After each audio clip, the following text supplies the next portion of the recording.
Breaking tonight, a man charged with murder and moments ago facing a judge accused of dismembering a body and then carrying some of the body parts back to his home. Eyewitness News reporter CeFaan Kim live at Bronx Criminal Court with what just went down. CeFaan?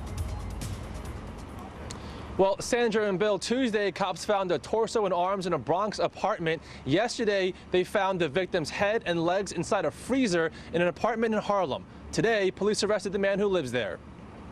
He is the man alleged of committing a particularly heinous and evil crime, 48-year-old Sheldon Johnson, accused of killing a man and dismembering his body.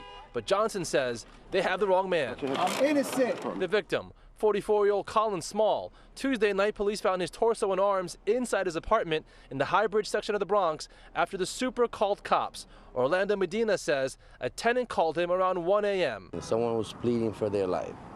She said she heard 2 gunshots. Someone saying, please don't kill me, I got family, something like that. And then 2 more gunshots. Pretty quickly. Coming in, coming out of the apartment with different articles of clothes, different wigs, you know.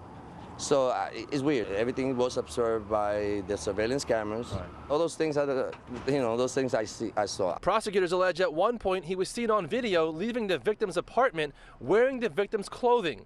Then last night, investigators say they found the victim's head and legs in Johnson's freezer at his Harlem apartment on 5th Avenue. The medical examiner says the victim was shot once in the head. The allegations sending shivers through the victim's Bronx building. It feels like the devil just crawled through here. Johnson is an ex-con who today works as a criminal justice reform advocate, seen here in a Facebook picture he posted with Manhattan DA Alvin Bragg. He served about 25 years behind bars for attempted murder and has a long rap sheet filled with other violent crimes. This is Johnson on Joe Rogan's podcast last month. I had a wife, I had family still, my son was growing up. He was hearing stories about my so-called notoriety, and I just didn't want to be that dad. Johnson went on to talk about turning his life around. Got my GED. I left the gangs alone, which was a benefit for them because, I was what you call an authoritarian. I was a rule guy. I'm still a rule guy. I like rules. I like rules. I like structure. The courtroom was filled with his supporters at his arraignment tonight, with one wearing a jacket reading, specializing in wrongful conviction cases. The executive director of his employer, the Queen's Defenders, also at court. They all declined comment.